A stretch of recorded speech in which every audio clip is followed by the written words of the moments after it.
Welcome to the Deep Dive. We are here, as always, to take a really dense stack of sources, pull out the most critical insights, and basically hand you the blueprint you need to be, well, fundamentally well-informed. Exactly.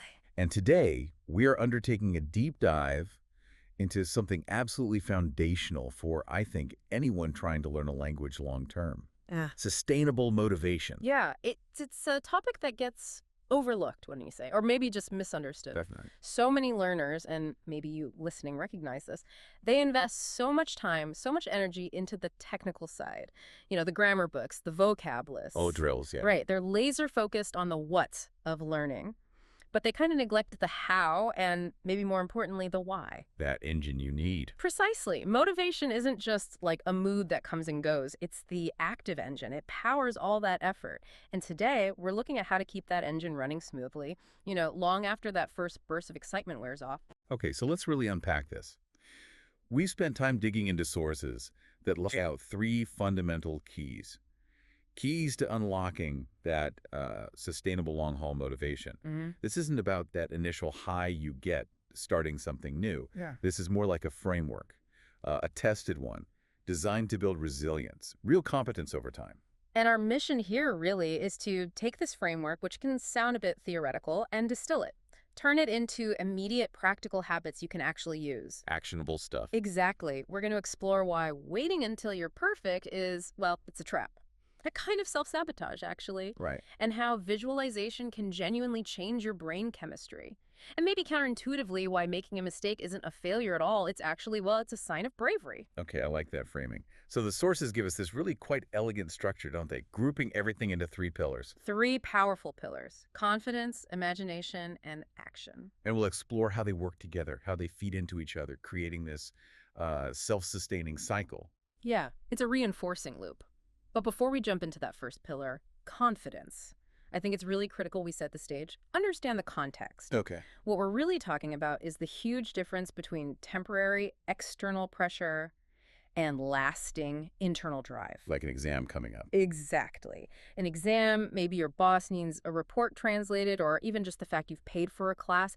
Those things are great for getting you started. They provide that initial push. They get you moving. They initiate motion, yes. But it's your internal motivation, your really personal why.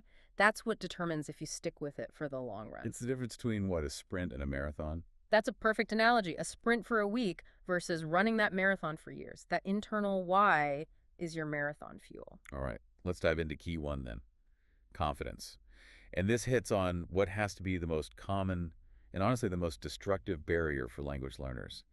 That fear. Oh, absolutely. The fear of making a mistake, Yeah. of sounding stupid, essentially, in public, or even just in your own head. It stops capable people right in their tracks, doesn't it? It's this really cruel paradox. You spend ages learning the grammar, memorizing vocabulary, you know stuff, but then you refuse to actually use it. Because the standard you've set is impossibly high. Exactly. You're waiting for that magic moment when your English is suddenly good enough before you dare to open your mouth. Yeah. And that's silence. It's like a prison you build for yourself. The sources actually call this the vicious silent cycle, which sounds about right. It really is vicious. The silence means no practice. No practice means no improvement. And no improvement just reinforces that original fear. It proves to you, see, my English isn't good enough. It's a killer loop for motivation. Lethal. So the shift we need here psychologically has to be immediate and maybe a bit radical for some. We have got to reframe this idea of perfection. Get rid of it. Well, reframe it at least. The core idea, the central insight from all this material is actually beautifully simple. You should speak because you are learning. Not after you've finished learning. Precisely. Not because the learning process is already complete and polished. The act of trying to communicate, even imperfectly, that is the engine of improvement. It's not just a celebration you have at the end. That distinction feels huge. Speaking as practice versus speaking as a performance. It's transformative when you really get it. And what's great is how the sources immediately connect this reframing to actually doing something. They stress that even if your current English feels really restricted, functionally limited. Like you only know a few phrases. Yeah. Even then, the simple act of using what you have is the positive step. It's what breaks that negative cycle. Okay, so how does this connect to confidence? Yeah. How does trying, even if it's clunky, actually build confidence? Well, that brings us right to this really powerful and practical analogy they use, the muscle analogy. Right, confidence is like a muscle. Exactly. It's not something you're just born with or not. It's kinetic. It has to be built through exercise, through use. Okay, let's explore that analogy a bit deeper then. Yeah. How does it work on a sort of cognitive level? Okay, think about a specific bit of language you find tricky. Maybe using present perfect correctly or knowing where to put adverbs. Yeah, always tricky. Right. So when that concept just lives in your textbook or in your notes, it's passive knowledge. It's just sitting there. Doesn't require much effort. Right. But the second you try to use that tricky structure or that new word in a real sentence, maybe speaking to someone, maybe just writing it down, you're forcing your brain to do something active. It's called retrieval practice. You're pulling it out of storage. You're pulling it out, activating that specific neural pathway. And this is where the muscle analogy really kicks in. That attempt causes a tiny bit of mental strain. It's like the microscopic tears a muscle gets during a workout. Okay, I see. It's the effort itself. Yes, and the sources hammer this point home. The strength doesn't come from getting it perfect first time. That's not the point. It comes from the trying. It comes from the repetition of the attempt. Regardless of whether the sentence comes out smooth as silk or, a bit wobbly, even if it's clumsy, you've sent a signal to your brain, hey, this piece of language is important. I need access to this. So every attempt, even a failed one, strengthens that connection slightly. Exactly right. The more you attempt to deploy the language you have, the stronger that neural connection gets. And crucially, the less mental effort it takes the next time you try. You're literally reducing the friction of fear. Ah, okay. So it gets easier over time because you've done the reps. That's it. That constant repetition of effort, that flexing of the language muscle, translates directly into real solid confidence. It becomes a kind of positive feedback loop, a self-fulfilling prophecy, but in a good way. So the goal isn't immediate perfection. That's the wrong target altogether. Totally the wrong target. The goal is consistent effort, high-frequency deployment of whatever you do know. Think about it. If a bodybuilder only lifted weights that felt easy, they'd never get stronger, right? Right. You have to push against resistance. You have to push the muscle when it's still feeling weak, when it's functionally restricted. That's how growth happens. So for you listening, the big takeaway here is that confidence isn't the prize you get after fluency. No, it's the prerequisite. It comes first. You have to find a way to embrace using the language now with all its imperfections, taking that risk, stepping into that discomfort. That's the fundamental first step. That first, maybe awkward sentence is the starting pistol. It really is. It starts the whole process rolling and builds the foundation for the next key ingredient. Okay, so key one, confidence, is about building that psychological willingness to try.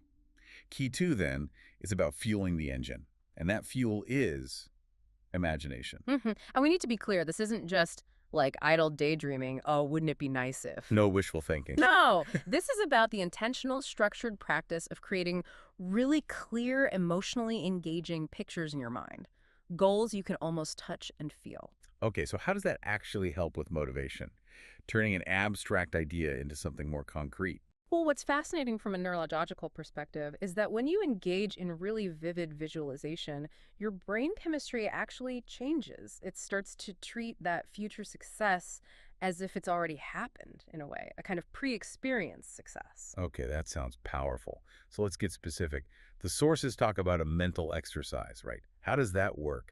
The details matter here, don't they? They absolutely do. Just vaguely saying, oh, I want to be fluent someday. That's too passive. It doesn't have any motivational juice. Right, it's just a wish. Exactly. You need to create a high-definition mental movie. You need to be the director, the scriptwriter, and the star. Okay, paint me a picture. What kind of scenes are we talking about? Well, to make it really hit home, you need to engage your senses. So start by putting yourself in a specific future situation. Maybe you imagine being in another country, somewhere unfamiliar.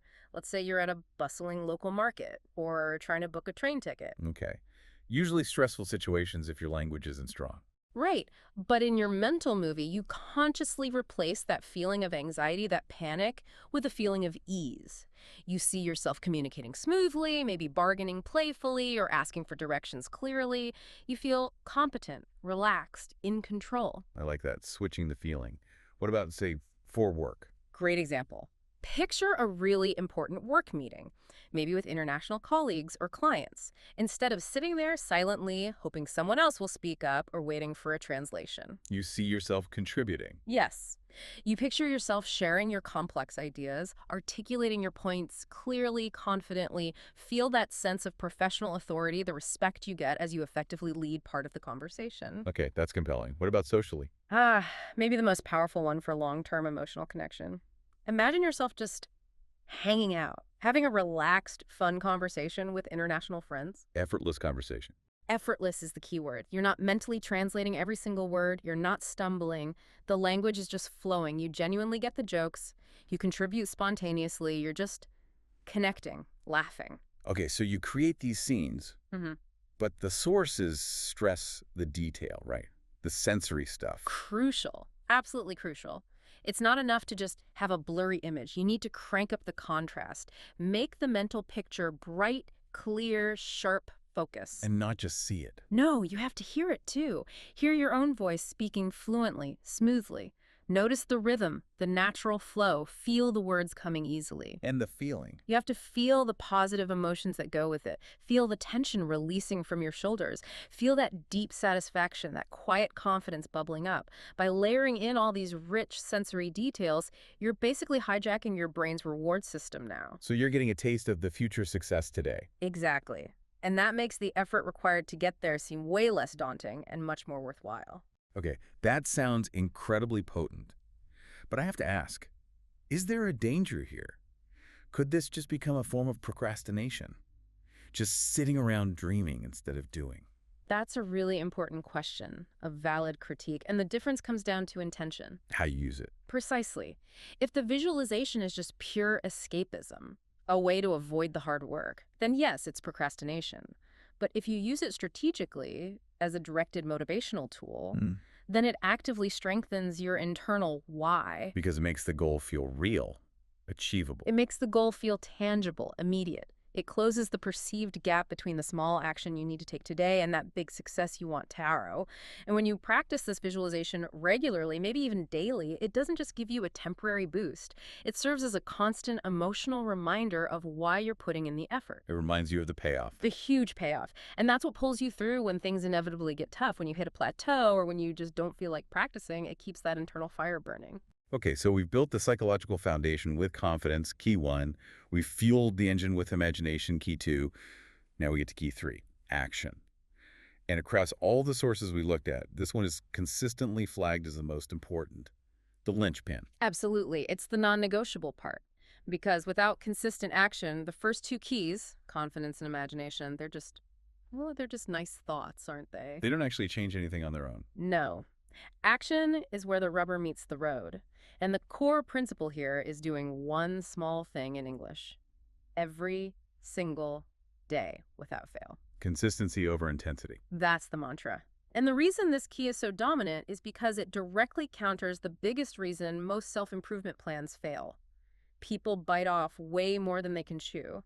Unsustainable ambition. Oh, we've all been there. January 1st arrives, you make the grand plan. Exactly.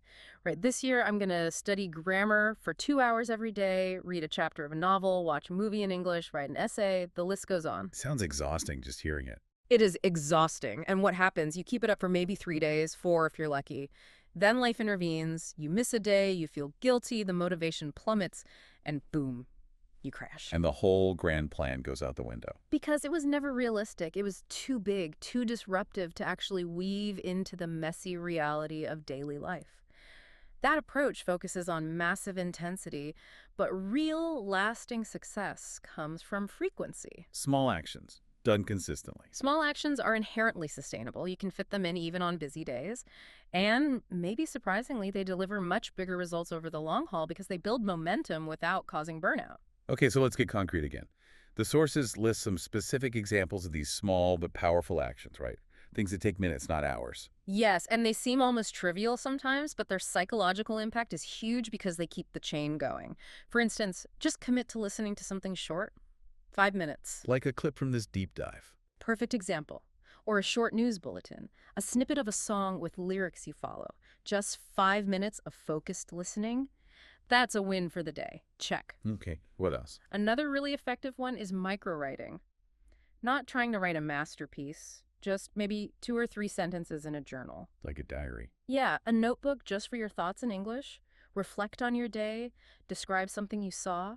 It activates your production skills without the pressure of being correct for someone else. Low stakes, high frequency. I like that. What about vocabulary? The one-word integration method. Learn just one new word or phrase a day. But, and this is the crucial part, you then have to actively try and use that word. Maybe twice. Say it out loud using your head. Either in your internal monologue, or if you have a chance to speak or write, slip it in. That active integration makes it stick, makes it yours. It's not just passive memorization. Okay, one word. That feels manageable. Totally. And for days when you feel absolutely drained, zero energy, the sources suggest an ultra-minimal action. Just describe a simple, mundane activity in English to yourself. Like making breakfast. Exactly. As you're doing it, narrate. Okay, I am getting the toast. Now I am putting it in the toaster. I'm pouring coffee. The coffee is hot. It sounds silly, maybe, A bit. but it takes less than 60 seconds. And crucially, it maintains the daily habit. You didn't break the chain. You still did something in English today. That tiny action keeps the momentum alive. Okay, but someone listening might still think, come on, how could narrating my breakfast possibly compare to 2 hours of serious grammar study? It feels insignificant. But that's missing the power of habit formation. It dismisses the whole mechanism. Okay, explain. Let's go back to a physical analogy. The running or exercise metaphor really clarifies this. Think about that high-intensity, inconsistent approach again. Like running a marathon once. Right. You run a marathon one day, massive effort, Yeah, but then you do absolutely nothing for the next 6 months. What's the long-term health benefit? pretty much zero. Your body just goes back to how it was. Exactly. That huge effort was just a flash in the pan. Now compare that to someone who commits to just walking briskly for 10 minutes every single day, rain or shine. Or doing a few stretches every morning. Yes, minimal effort each time. But day after day, week after week, month after month, what happens? Your body adapts, you get fitter, stronger, healthier. Fundamentally, cumulatively, it changes your physical state. Your learning mind works exactly the same way.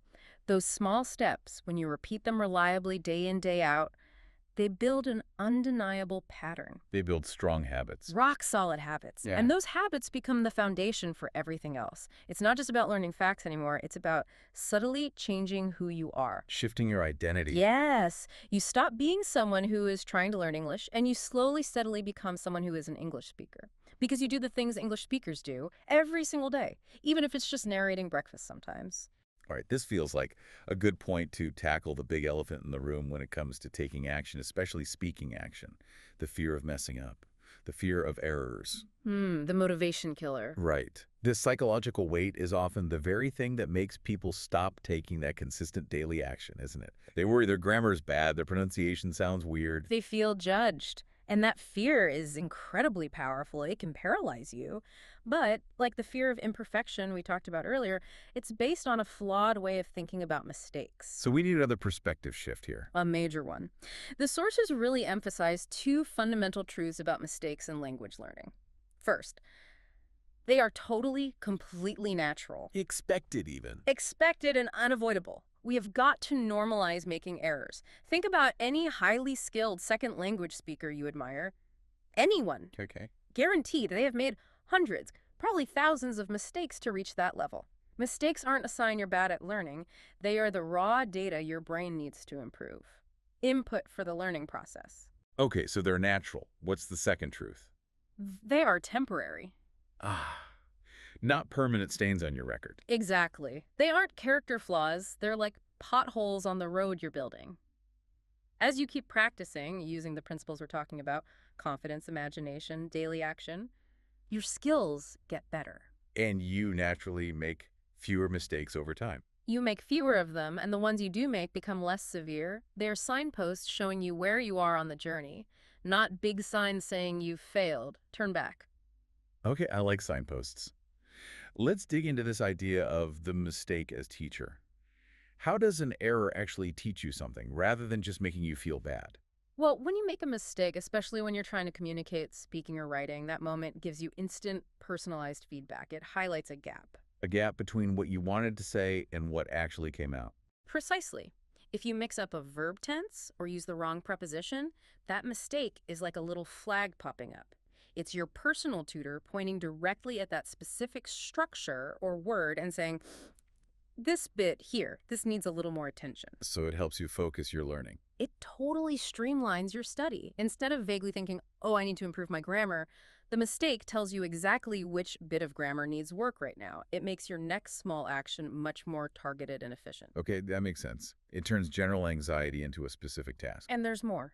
The sources argue quite powerfully that making a mistake is actually a sign of courage, real bravery. Bravery. How so? Think about it. To step forward, to open your mouth and try to express yourself in a language that isn't your native one. Knowing you might get it wrong, knowing you might sound clumsy. Knowing you might be judged. Yes, that takes guts. It means you are actively choosing connection, communication over the safety and comfort of silence. Silence is easy. Silence avoids risk. But the audible mistake proves you tried. It's undeniable proof. Proof of courage, proof of effort. You should actually feel a flicker of pride when you make a mistake while trying to communicate. It means you're in the arena fighting the good fight. That's a very different way of looking at it. Pride instead of shame. It changes everything.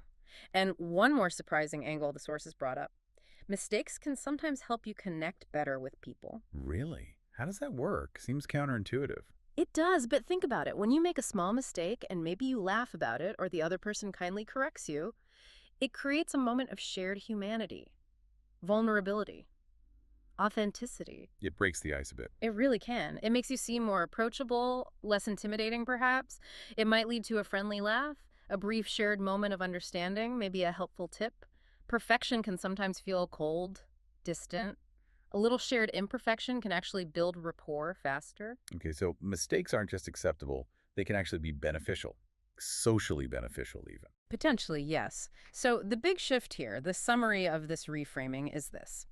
Mistakes are not problems. They're not signs of failure. They are practice data. They are teachers giving you pinpoint feedback. And they are concrete evidence of your courage and your active participation. They're proof you're learning. All right, let's pull all these threads together now. We've explored confidence through imperfection, imagination as fuel, action through small steps, and reframing mistakes as teachers. How did these all link up to create that sustainable motivation and, ultimately, fluency? Okay, so we started by distinguishing between external pressure and internal drive, right? Yeah, exams versus your personal why. And we established that while external stuff can kickstart things, it doesn't last. For the long haul, for real mastery, you need that deep internal motivation. The personal commitment. That's the core. And the beauty of this confidence imagination action model is that it's designed as a system, a feedback loop that continuously strengthens that internal drive. So how do we actively strengthen it using these keys? Well, the sources suggest it comes down to deliberately doing 3 reinforcing things regularly. Okay, what's the first one? First, consciously reinforcing your personal reason. Saying your why out loud or writing it down often. Keeping it front and center in your mind so you don't forget why you're doing this. Got it. Keep the purpose clear. Number 2. Second, using that structured imagination piece.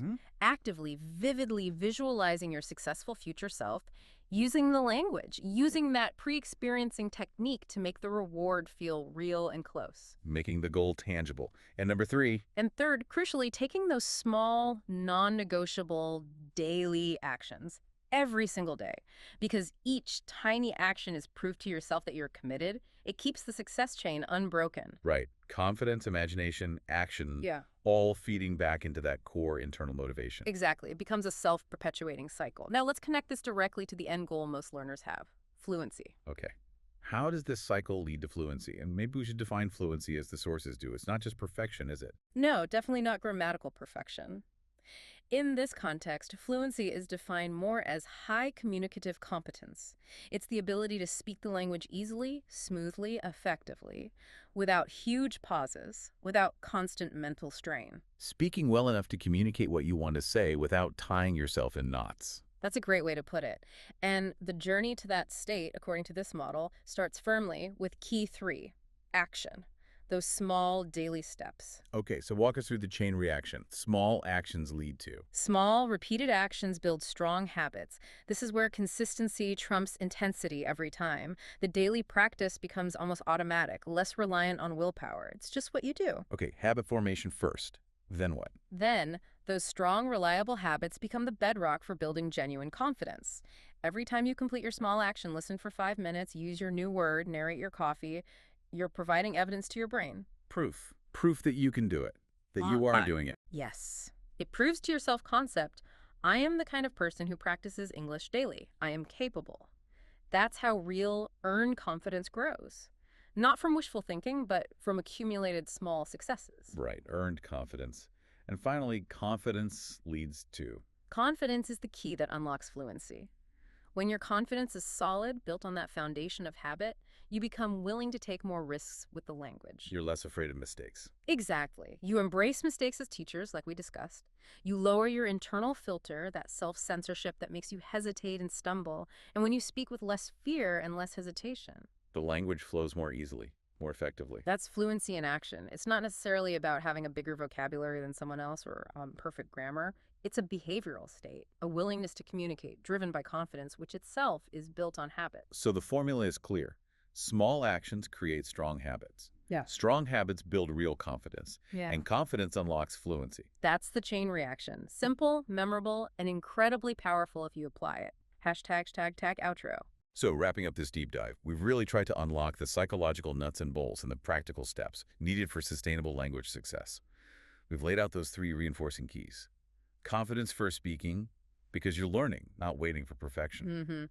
Then imagination, making that future goal feel real and compelling today. And crucially, action harnessing the almost unbelievable power of small, consistent daily repetition. And woven through all that, the vital reframing of mistakes, seeing them not as failures, but as essential data, valuable teachers, and yeah, even proof of your courage. Right. This whole framework, this knowledge, it's really designed to help you, the listener, avoid those common traps, Yeah. that feeling of being overwhelmed or the paralysis of perfectionism. Absolutely. The core message is ditch the need for some huge, complex, probably doomed to fail grand plan. Instead, focus small. Pick one tiny action. It's just one to start.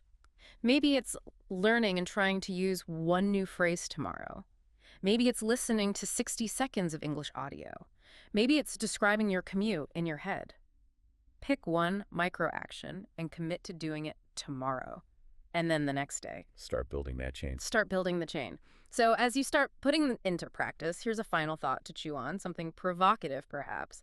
We often get really fixated on what we're learning, the grammar rules, the vocabulary lists. The content. The content, exactly. But maybe the deeper transformation comes from how the commitment itself shakes you. How showing up every day, even in a small way, changes your sense of self, your identity over time. Okay. And if mistakes really are our best teachers, take a moment later today, think about the last time you felt you made a mistake speaking English. Instead of cringing, ask yourself, what specific, concrete lesson was that mistake trying to teach me? What was the data point showing me? Precisely. Find that lesson. And maybe let that be the focus of your small, targeted action tomorrow. That's a great actionable way to end. Thank you for joining us for this really essential deep dive into motivation. Yeah, we really hope this gives you a practical boost on your learning journey. Until next time, remember, keep showing up, keep attempting, keep flexing that confidence muscle, one small action at a time.